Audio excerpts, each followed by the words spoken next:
Okay, welcome. Hello, everyone. Good morning, good afternoon, good evening, wherever you are in the world. Mabuhay, buongiorno, hola, hello, namaste, salam, konnichiwa. It's so wonderful to have you all here coming together from every corner of the globe. Today, we gather not just across time zones, but across hearts.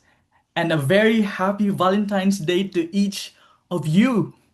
May your hearts be filled with love, warmth, and connection today and always. So, on this Sunday's call, you'll hear a unique love story, one that has the power to help you fall more in love with yourself and with all of life. So, for today's Sunday call, Cornelia will be sharing an extremely tender story from her heart to your heart. A story filled with insights that can truly change the way you experience love forever. So, I have a question for today. Are you ready for your heart to expand in its capacity to receive and give love? Are you ready to open to the experience of loving yourself and life more deeply? But before we dive in, I'd love to know where everyone is joining from today. So if you're new to our call, please feel free to type in the chat where you're from or just um I don't know, maybe we can unmute or whatever you can share. So please comment below so I want to know where people from. So yes. Wow. I see beautiful faces right now. Oh, so for those of you who've been with us before, we'd love to hear where you're joining from today as well. Wow. I can see people. I know some people that joining from Germany, Brazil, Canada. How beautiful. Welcome to our new friends from America. It's so wonderful to have you here. And you are warmly invited to join us in this special Valentine's Day weekend call and perhaps receive a beautiful insight into the gift of love beyond what you have felt before. But before we start, a quick note, there is a special video from Dr. Clint available for everyone. So during this call, we can watch a video preparation that Dr. Clint gave us so we can watch this together. So just let me share my screen. Cornel, can you allow me to share the screen? Oh, yeah, of course.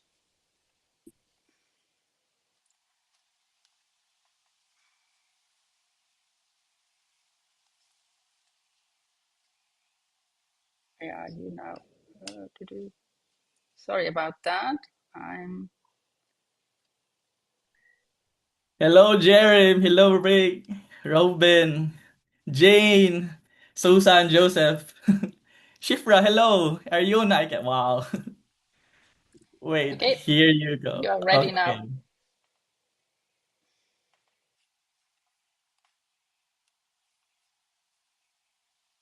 Okay. We can't hear you. Can't hear the sound.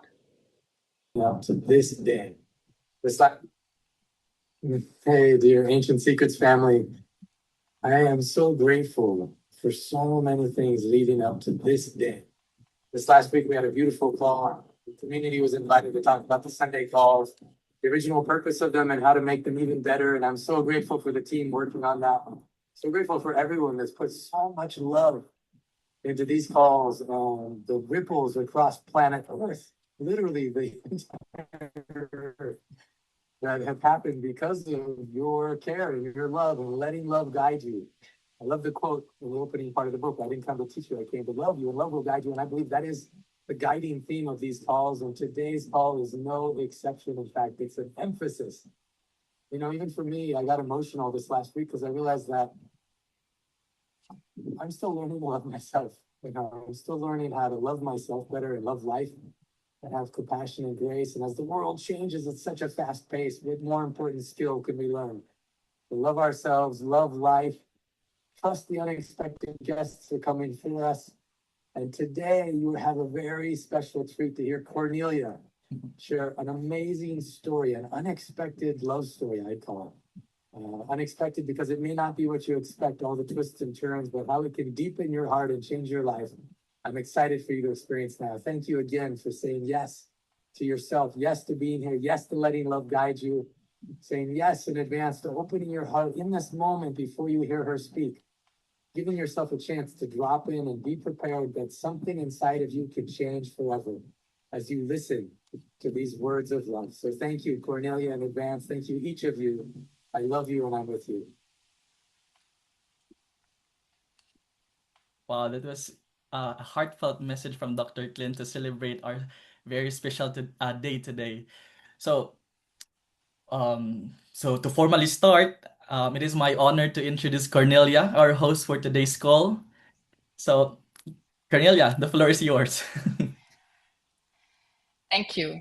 I feel very honored to be here today on that very special day of a day after Valentine's Day, which is considered the day of love, the day of often romantic love, but there's also much more to that love that I want to share about. It's a story about a magical love that I experienced and was honored and blessed to experience in my life. And I'm going to share that in a little bit. But before we do that, I would like us to come together in a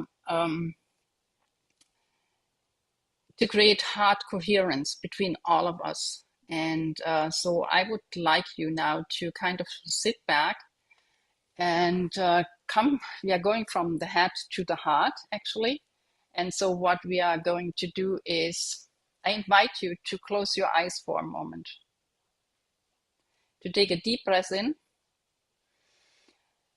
and exhale. Really make it a sigh so your body is actually knowing that it can relax. That sigh always kind of relaxes the body. And then I would like, I said, I guess we close the eyes, but I need you to look up for a moment because I would like to introduce a little hand mudra or a heart mudra, which is actually if you can fold your hand, and that has absolutely nothing to do with religion. It is actually bringing together these circuits, the energy circuits in our body by bringing our hands together and then to hold them right in front of your chest, in front of your heart. So actually by you holding your hands there and connecting with your thumbs to your chest area, to your heart, you are actually connecting to your physical heart, but also to the energy of your heart. And now that you have, if you don't like to do that and it feels better for you, you can also put just then your hand on your heart so you can actually feel your heartbeat. So let's close our eyes and focus for a moment on our breath. So we inhale and just let the exhale be a little bit longer than your inhale. You may want to count to 5 or 6. And then inhale again. The inhale flows naturally. And then exhaling again. And just notice when you slow down your breath, how your body actually starts to relax.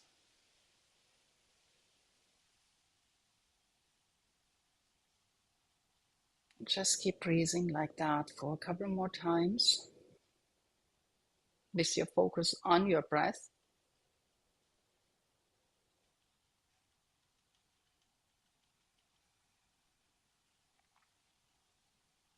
And then bring your attention to your hands in front of your body with your thumbs touching your chest area and connecting to your heart.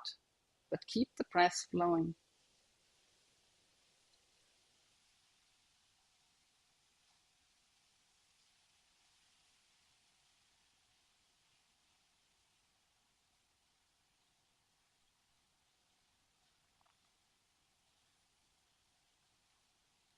And just by slowing down your breath and connecting with your intention to your heart, you are actually creating what is called a brain-heart coherence. So you're creating a much wider and stronger energy field around you.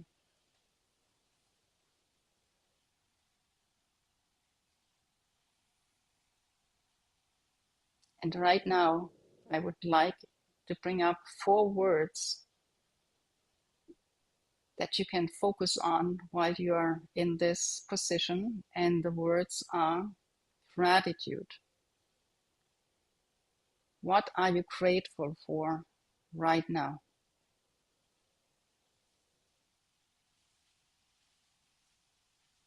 The next word is appreciation. Who or what in your life do you appreciate?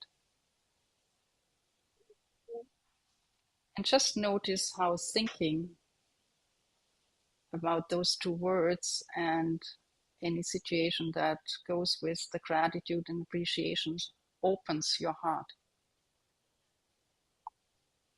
The third word is care.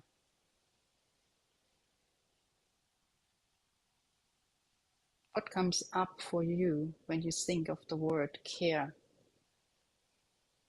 Caring for somebody or feeling cared for by somebody else.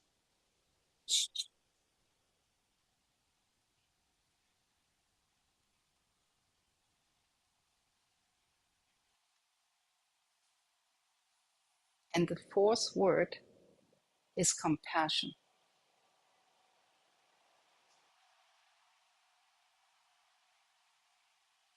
What do you feel compassionate about? Who do you have compassion for?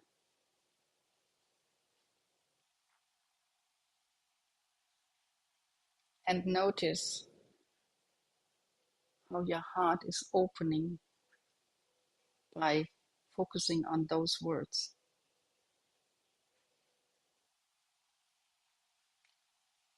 And I would like you now to imagine that all of us who are right now on the call, but everyone also who is watching the recording, that you imagine that we are all standing in a big circle.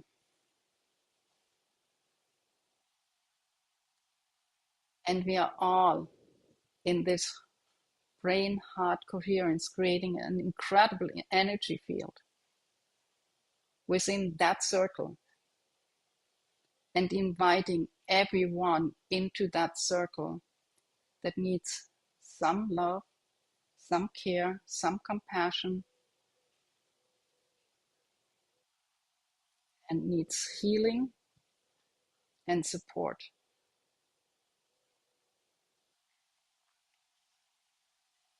So we welcome everyone into our midst, into our energy field, and let them feel our love and compassion.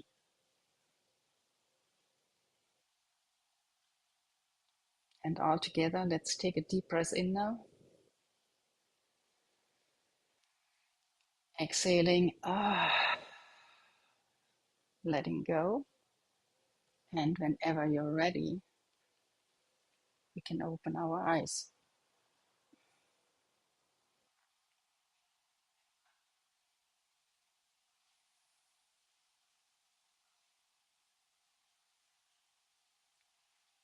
So this has set the tone for what we are going to talk about today. So Rodell, if you would bring up the quote for the day.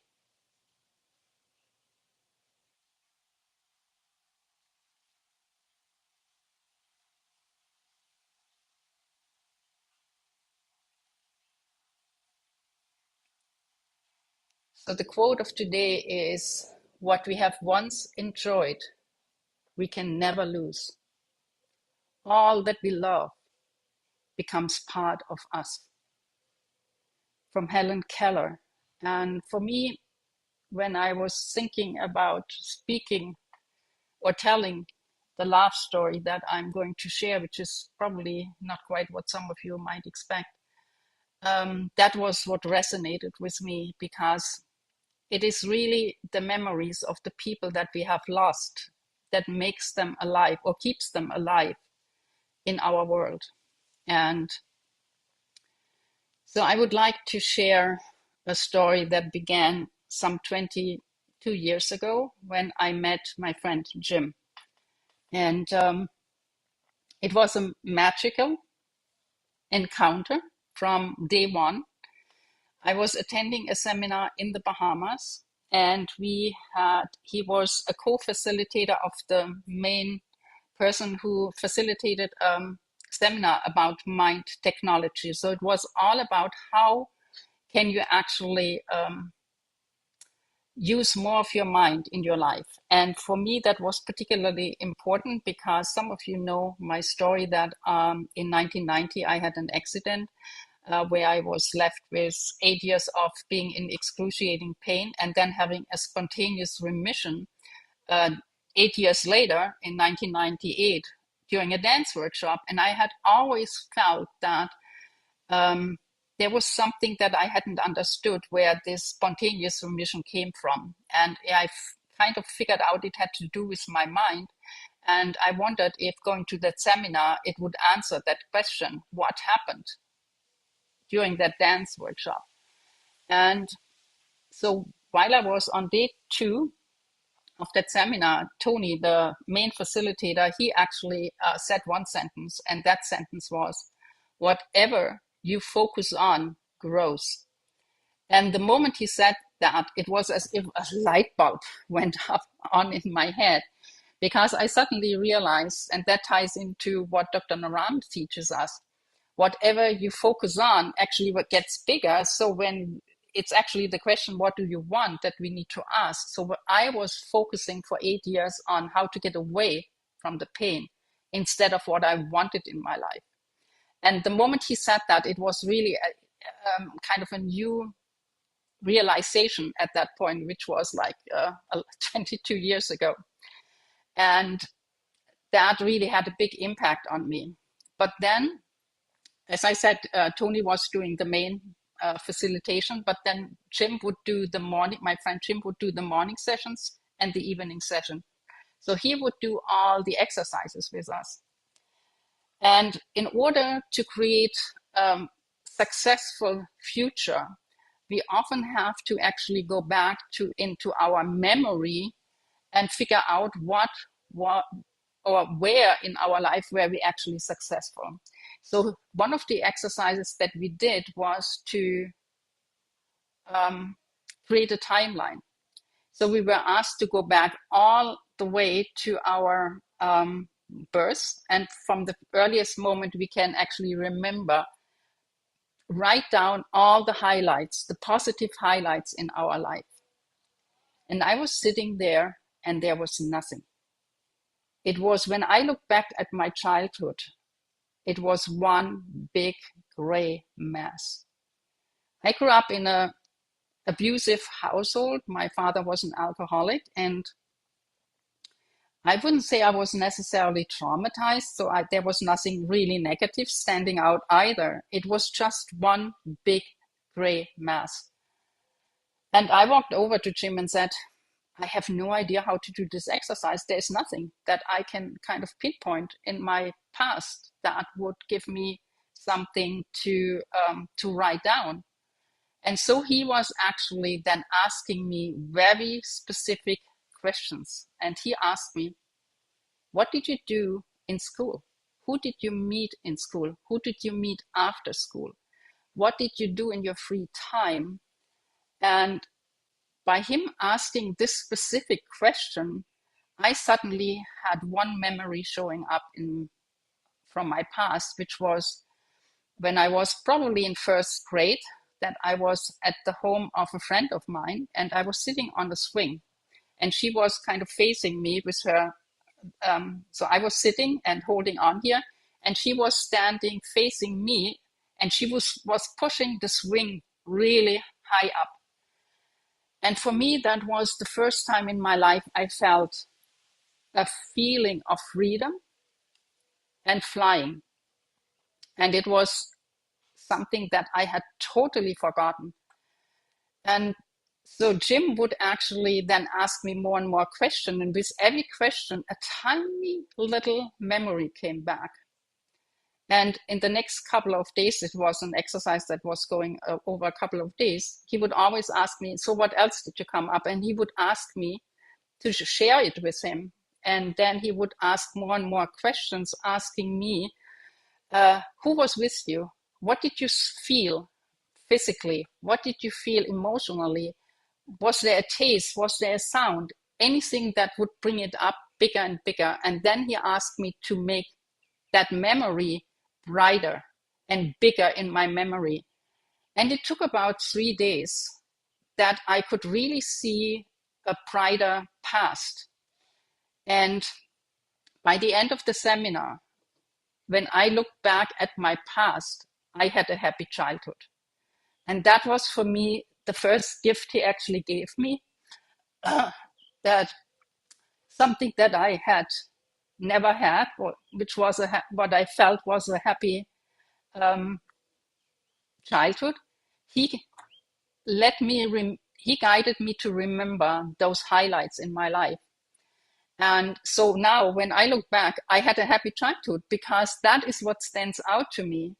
And for me, that was a big aha moment, how we can actually change the past that we think we had by focusing on things that are really positive and then embellish them in a way, because it's our truth. We have experienced them, we just forgot them. And so that was the very first kind of moment that I had with Jim, this independent of that we got along very well. He was Irish and he was just so much fun to be with, and we just hit it off immediately. And then on this last day, and that is where really then the magic happened, was on the last day we did, as we always did in these kind of seminars, we did meditation and relaxation on the floor. And there were like 36 participants in the room, and then Tony and Jim were there. And we were all spread out on the floor, and it was about creating a picture of what we wanted to achieve in the future. One of them was, by the way, for me, to live in the Bahamas, where I am now, where I'm living. So when I was really deep in that relaxation, was that I could feel Jim's presence the whole time, as if he was really right with me. And I had never experienced anything like that, that I felt someone so close to me that was on the other side of the room. So there was an energetic connection. And I felt him the whole time. And then at the end of the relaxation, Jim was doing the recording. So he got up to stop the recording, and I got up in order to get to the place where I had my stuff, and I had to pass him. And the moment I passed him, he just pulled me in his arms. And it was, for both of us, it was like coming home. It was a feeling as if we had known each other from a former life.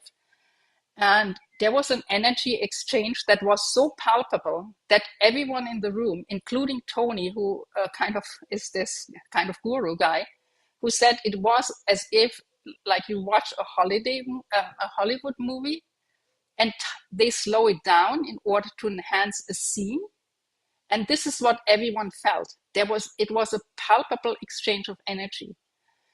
And it was just magic to feel that connection with him, and for us both to realize that we had known each other in a former life. And so that is kind of where the real magic in our relationship started. And I was very sad that I had to fly home the next day. And but we stayed in contact for like every day, and being on the phone. And it was, I was still married at that time, but had already kind of decided that my relationship with my husband was over because of what was going on. And for quite a while, I was kind of thinking that Jim's and my relationship would actually develop into a romantic relationship. And because I knew he had feelings for me and I definitely had feelings for him. And that is where he gave me another gift, that he said to me, you know, you're coming right now out of a relationship and you are not ready for another one. You first need to figure out who you are as a woman and who you are as a person. And so we decided not to pursue that. And he really gave me the gift of a friendship that was so deep that we could talk about everything without being romantically involved. And that was definitely another big, big gift he gave me, to allow me to first really find who I was as a woman, because I had married when I was 17, so I hadn't really figured out who I was as a person. It was always kind of, I was the wife of, instead of who was I. And so, and that kind of, and I was disappointed at the beginning, but I also saw the wisdom in his decision not to pursue it. And so we kind of were friends the whole time, and he got engaged at some point, and when he broke up with, or his girlfriend broke up with him, I was at his side and he shed the tears with me, and when my parents died, he was there for me. So we really had a very, very deep connection the whole time. And then in 2016 I moved back to the Bahamas, where I had met him and where I always wanted to live. And I had lived before for a few years. And I was renting this big apartment here because I wanted all my family to come over. And then about a year later, Jim actually was looking for a place to stay because the hotel he was actually living in closed down due to refurbishment. And he asked me if he could kind of, or I offered him if he to stay here with me for the time being. Until the hotel opens, and then he never moved out because he said for the very first time in his life he felt actually that he had a home, because he had always been due to the seminars they were doing all over the world, he never really had experience having a home, and that was actually what he had here in this apartment here in the Bahamas. So fast forward, we really got on well because there was no romantic entanglement between us. So it was just this friendship that we had an understanding and a love for each other that was beyond words. We were just always so close. And so when I came back in September last year from my trip to Germany, I noticed that he had lost quite some weight, but when I mentioned it to him, he kind of pushed it away and said, okay, that's okay. He had gained a little bit before, so it was for him okay to lose weight, but we had no idea what was really going on in his body. So fast forward, on the 31st of December, he was diagnosed with colon cancer, stage 4. And at that point, he was already in a very bad shape. So he had to get blood transfusions and a lot of stuff in order to keep him going. And we were still in the phase of figuring out what kind of treatment he was supposed to get. And so he absolutely hated the idea of going for chemotherapy and having this kind of poison coming into his body. So when he heard that this is what needed to happen in order to battle the colon cancer, I could feel that this is not really what he wanted to do. And he also, then he was considering just doing energy work and just working on an energetic level to fight that the cancer. But as we were kind of going through all of that, and me being with him around, more or less around the clock, and going through every appointment with him, he several times said, if really everything kind of declines, I'm ready to go. I know I'm going to heaven. He always believed that. He had a good life. And then he also said, you didn't sign up for that. You didn't sign up to take care of me. And so looking back now of what has happened, I kind of realized that for him, he had already made up his mind that he wanted to go. And from my studies of how the mind works and how the body is actually always reacting to what the mind and the heart is actually giving it, he created a situation where he could go very quickly. So exactly 3 weeks ago on the Sunday, he declined from morning to afternoon, late evening, and then overnight, getting weaker and weaker. And I had no idea what was going on. And on Monday, he collapsed here in the house and he couldn't get up again on his own. And then his speech started to deteriorate as well. So he couldn't pronounce the words properly anymore. And he was sitting here several times saying, I'm done, I'm done. And so I called the ambulance then. And when we arrived in the emergency room, they told us that he had sepsis, which of course is a life-threatening condition. And what had happened was that the lesion that he had in his colon, that the tumor had broken open. And so it was poisoning him from the inside. And the doctors told me that they are only keeping him alive right now by giving him medication to keep his blood pressure up. So his blood pressure when we arrived in the emergency room was 67/43. And even with the medication, that's kind of where they kept him. It didn't really go up anymore. And he was on oxygen. And when they told me on Tuesday what was going on, I wasn't quite ready yet to make the decision. But then on the Wednesday, when I came back into the hospital, they told me that his condition had worsened. And so that he needed more medication to keep his blood pressure actually up. And they had to triple his oxygen in order to keep him alive. And knowing what he had told me, that he was done and that he would never wanted to go through treatment as it was.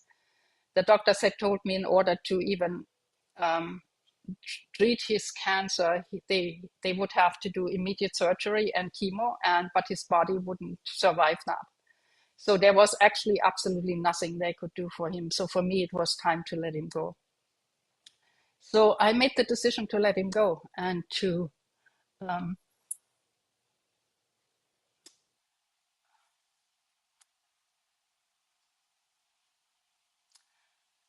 give him the freedom that he so longed for.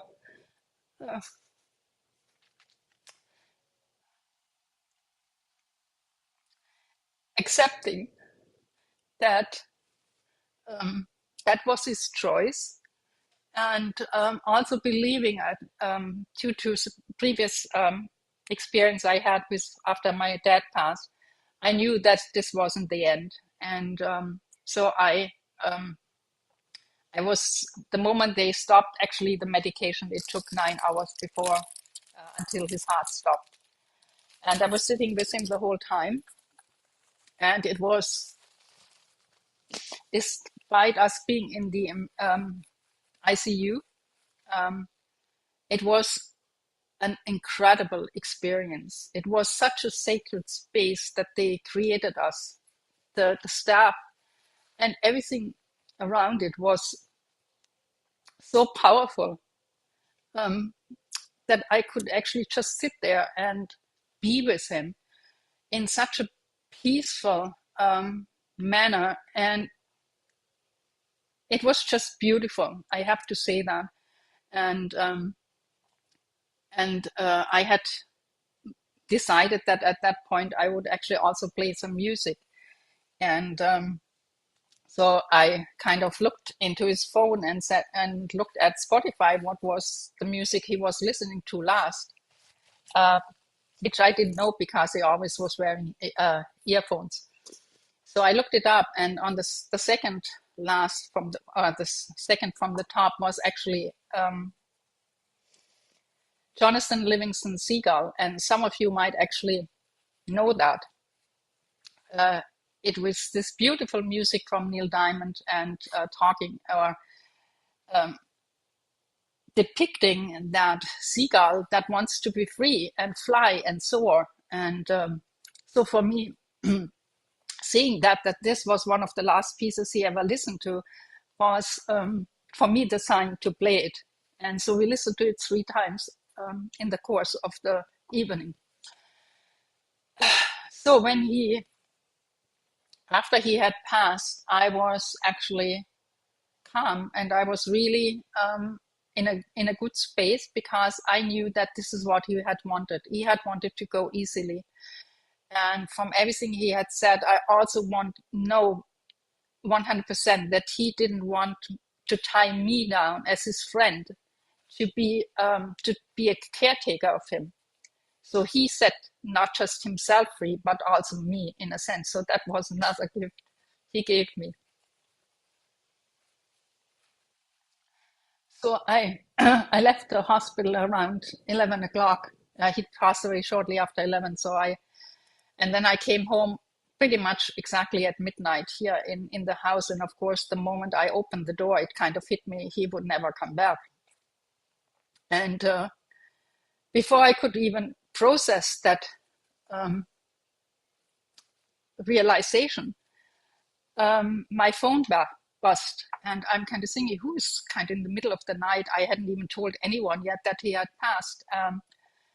And it was a message from Clint. And Clint had written, "If you need to talk, I'm here." And so I called him, and he said, "I just felt such a heaviness from you, and I knew I needed to reach out to you." And it was really just at that moment when I had come through the door that he had reached out, and it was just such a moment of realization that I'm really looked after, no matter what. Even if Jim is no longer here, life is looking after me, and I have the idea that Jim was up there and kind of giving Clint the idea that he needed to call to reach out to me, because that's kind of the magician he was. And he would always perceive somebody's when I would come through the door, and without he even speaking one word or I'm speaking one word, he would ask me, "What's up?" When I was upset, he would just know. And so I had the feeling he had his hands here in big time, that Clint reached out at that exact moment I stepped through the door. So talking to Clint then really got me into completely different mind, because I could share how I met Jim and how I was kind of really reliving a couple of really beautiful moments. So I could actually go to bed and sleep like a baby that night. And so, and then the miracle happened the next morning. And this is kind of why I'm saying the first miracle that we shared was actually this magic moment when he hugged me. But then when the next morning I was sitting here, and I was sitting in my bedroom, and I had the door open, and I could look out on through the living room into our garden. And we have a cat, and we have a cat flap in the sliding door and in the screen, in this, because we have the doors always open. And there was this dove, and I saw it walking right towards this cat flap. And it walked right through that cat flap, and it flew up onto the ceiling fan. So Rodell, if you want to share the picture. And it was just flying in here and sitting there and looking down at me. And so for me, that was a sign that Jim had come back in order to kind of let me know that he was free, that everything was fine, that he was looking after me and would continue to look after me. And it was just so beautiful to realize that. And so I looked kind of up to that bird and I said, kind of, that would be the kind of jokes we would share. So I said to that bird, or to actually kind of to Jim, you didn't quite manage to get me a seagull in here, but you definitely got a dove to like this bird and walk right into my house. And I mean, we have this cat flap now for 4.5 years, and never ever, even though we have so many birds out there, never ever has a bird walked into our living room.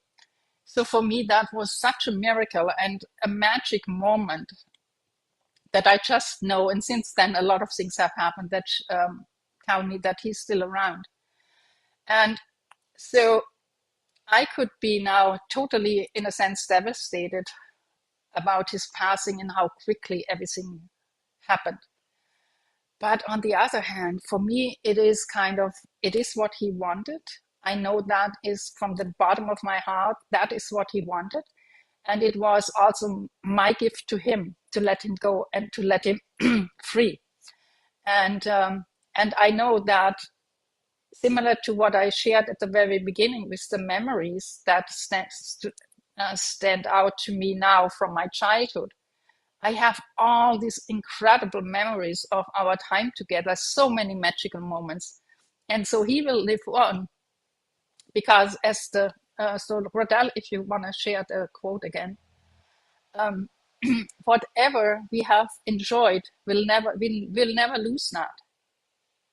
It's just, do we focus on that, or do we focus on our sadness, on our maybe grief? But right now I don't even feel grief, because I feel there is such a beauty in somebody being able to make a decision like he did, to let go so quickly, but also to give me that gift of kind of continuing with my life. Because he acknowledged every single day in the last couple of weeks, every single day he would say, thank you for what you did for me today. But I know you didn't sign up for that. So for me, it's kind of this gift that he also gave me, that I'm not tied in with caring for him. And that for me is also kind of the gift he gave me. And yeah, as I say, coming back in the form of a bird, particularly after listening to Jonathan Livingston Seagull the day before, it was just so powerful. And so that is actually the story that I wanted to share with you, because I think there is so much in it that we all can take from that. It is accepting the Didi Devo Bhava that comes, and to also, the question is, what do you want? And Jim was very clear what he wanted. He didn't want to hang around being sick, and to then move on. That is so, that he could do that, even though it means leaving this planet, for me is kind of, there's more to our lives that than we think. And so thank me for letting me share that. And so to be honest, so when I think about how everything happened, what I'm focusing right now is on the way he chose to leave. And I'm not focusing on the loss. It's really about the love and the friendship that we shared, and that have really shaped my life beyond words. And that whoever touches us really kind of leaves so many great memories in our heart, and they will stay with me. So, and my question, if we want to open it up to everyone right now, is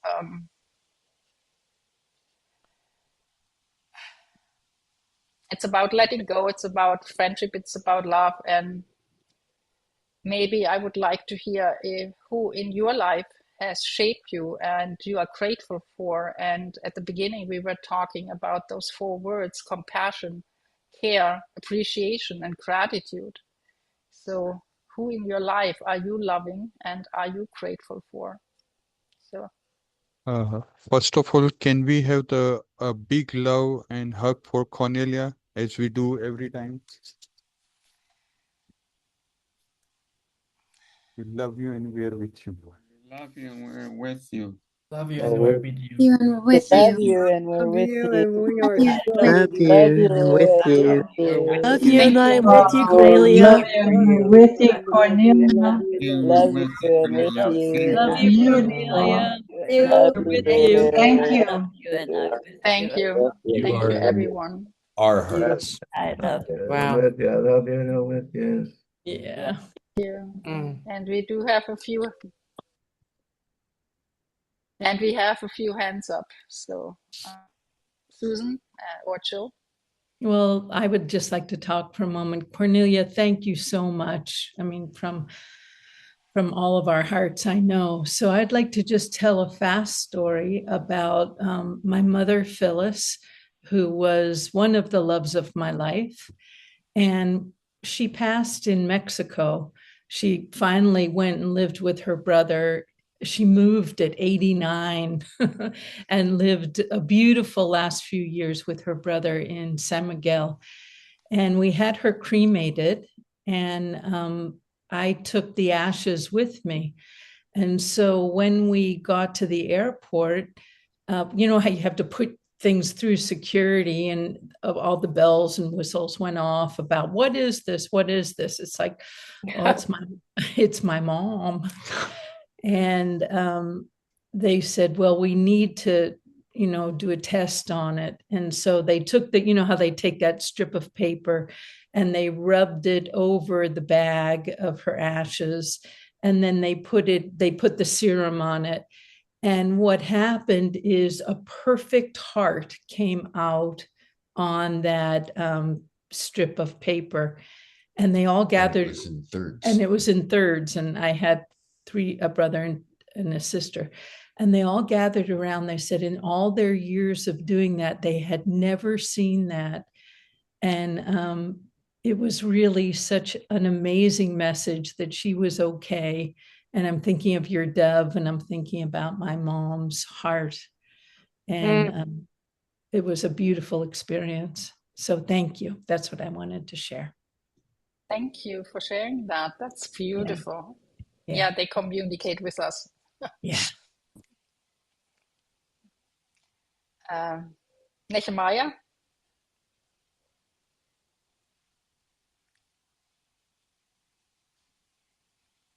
I'm not sure if he can unmute himself. Otherwise, we go to Robin.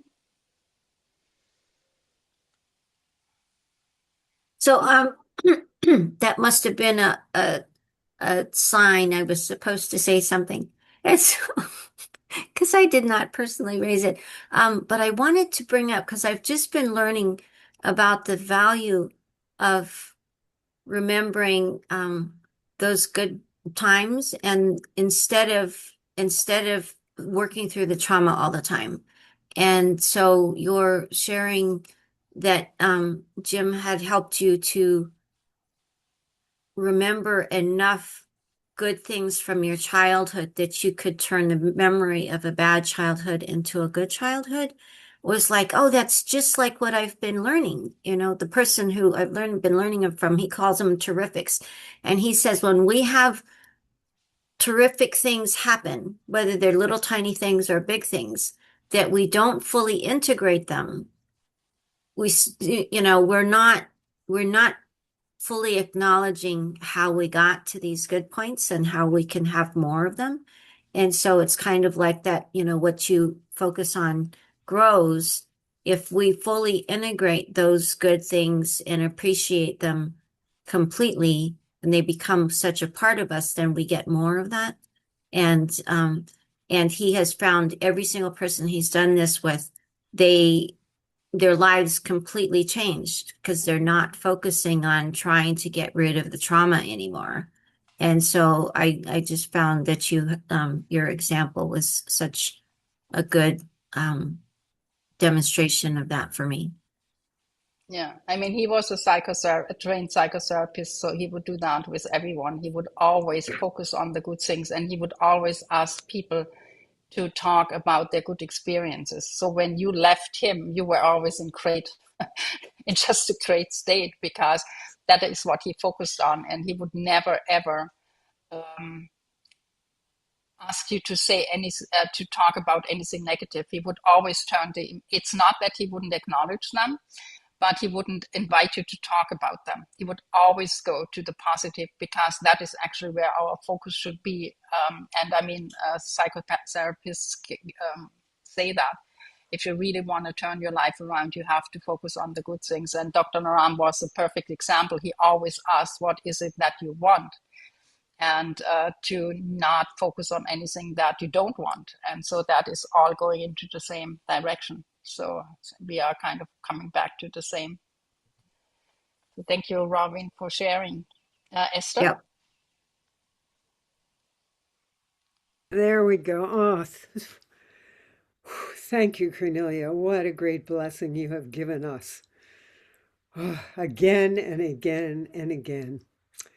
And so pertinent. Oh, just Thursday, dear friend Richard, with his memorial. And it was a memorial filled with his presence, with all that he loved.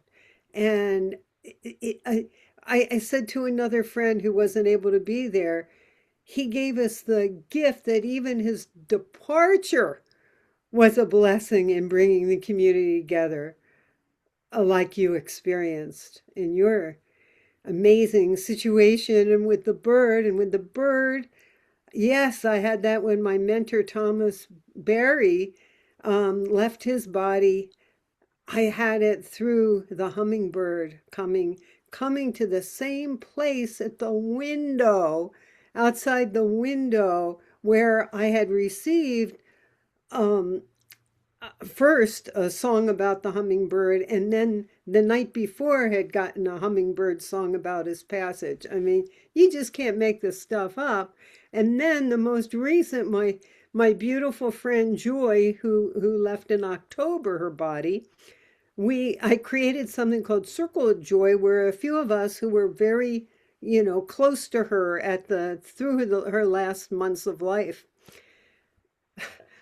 out of nowhere that morning, my friend Shira and I are walking, and she said, I was feeling joy today. And yes, I was feeling joy.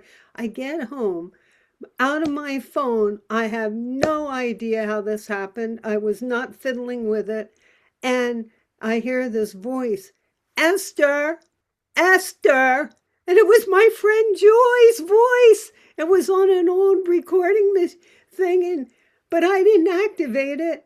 So another sign of continuity, and for us to remember not to deny the sadness of loss, but to know, let that be part of such a bigger awareness that we don't die. They don't die. And our love, like I love this quote. Thank you so much. That's it. Thank you, Esther, for sharing that. Yeah, they don't die. They are still around, and they look after us. And that's where the hope is. And I told him I will see him on the other side, but it won't be soon. I still have a few things to do here. So, and yeah, that we were really, he being Irish, he taught me a lot about having fun in life and being joyful and jokes. So he would constantly send me jokes, and that's kind of why I was kind of saying to the bird up there, or Jim, yeah, you got the dove. You didn't quite get the seagull, because that is what he would have said. So I just could hear him kind of. So that was the kind of person he was. He was always so much of fun, and so there's so many memories, and. So he will get his own goodbye as well. Being a captain on a boat, we will spread the ashes over the blue waters in the Bahamas in a few weeks on his birthday. that's coming up, and so that will be our special date on the water with him again on his beloved boat that he captained for so many years, and send him off, and that will be fun as well. There are a few friends from Ireland coming, and so Shifra.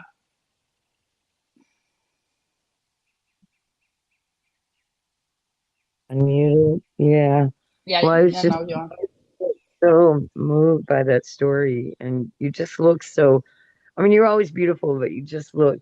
I just see your beauty and your loveliness, like it is shining, so tender. And while sorry for your loss, I just feel like that was just extraordinary, an extraordinary story, and and I I feel like something that Esther Francis said about, well, yeah, there's the sadness, but it's contained in something bitter and something. Oops, no, something better. That was a very.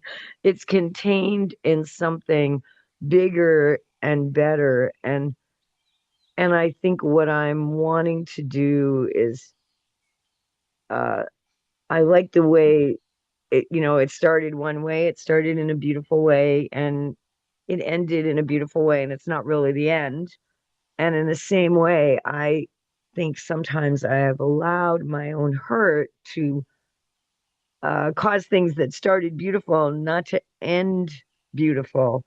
And I would like to have a the ability. That's what I'm seeking for the beauty and the love, to be bigger. And I'm, there's so many people here I'm thankful to, but Levi and I are doing some beautiful work together, and he's just been a very loving brother and friend, and so I want to thank him. And I'm very deeply touched. Thank you. Thank you, Shifra. Rodel. Cornelia, my heart, our heart aches with you as we remember Jimmy, and losing him, your friend, your companion in laughter, in secrets, in quiet moments, only the two of you shared, is a loss that leaves an emptiness words can barely touch. And I know there are times when you feel the weight of his absence in the smallest corners of life, like um the dove above your ceiling, or his familiar voice, and the echo of inside jokes and shared memories that only you two could understand. And I'm pretty sure that Jimmy was more than a friend to yours, and he was a presence that colored your days for sure, a smile that lifted ordinary moments. And now that the world feels like dimmer without him here, it's natural to feel grief, sorrow, and but thank you. Thank you, Cornelia, for opening your heart and creating this space to share your grief. And we see your pain, and we honor your love for Jimmy, and we are here with you. We love you, we love you, and we're with you. Thank you, Rodel. Yeah, of course, there is grief that he's no longer here, and there are moments when, uh, like when our cat is doing something kind of funny, and I take a picture, and then I'm kind of thinking, oh, I need to show that to Jim, because that is what I would normally do when we catch a moment of her doing something. Then we would just send the pictures if the other wasn't around, and then oh no, I can't do that. But the memories that I have of him, and we had so many things in common. It was an amazing photographer, so I have all his pictures that he took in nature, and I have the music that he left behind that we shared all the time, and certain movies that we watched that so I know he is close, and I will have that all my life. And this is why that quote spoke to me so much, because whatever we have enjoyed, we never lose it. And it is just, can we focus on that instead of being overwhelmed by the loss that we have suffered? And knowing what I know, and really also from having experienced a change in my life of changing my childhood in a way into a positive childhood, showed me where the focus needs to be in order to keep his memory alive the way it's supposed to be, and what he would like me to remember. He wouldn't like me to focus on the loss that I'm feeling some moments. But in general, I'm really in a very good place, I have to say, and I'm just happy about what we have shared, these magical relationship and friendship we had. Mary, you have your hand up? Hi, Cornelia. Can you hear me now? Yes, we Okay. can. Yes. Oh, Cornelia, thank you for sharing what you did. As you know, I live in that ICU world, so I can picture everything you're saying. But what you portrayed and how it could go, it doesn't always go that way for a lot of people. But I think what you brought to it and what he brought to that moment, I'm so happy for you. And it's such a blessing to see, because that's exactly what he needed, it sounded like, and to have the dove come to see you and everything that came with it. It's you're teaching us all.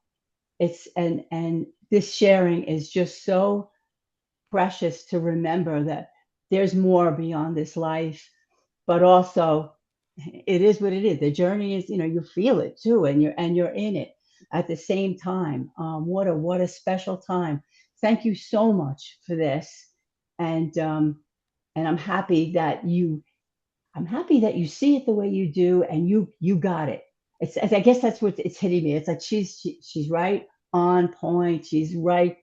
You're so plugged in, and because of that, your energy exudes, and we all get that, and we will bring this to the world as we do.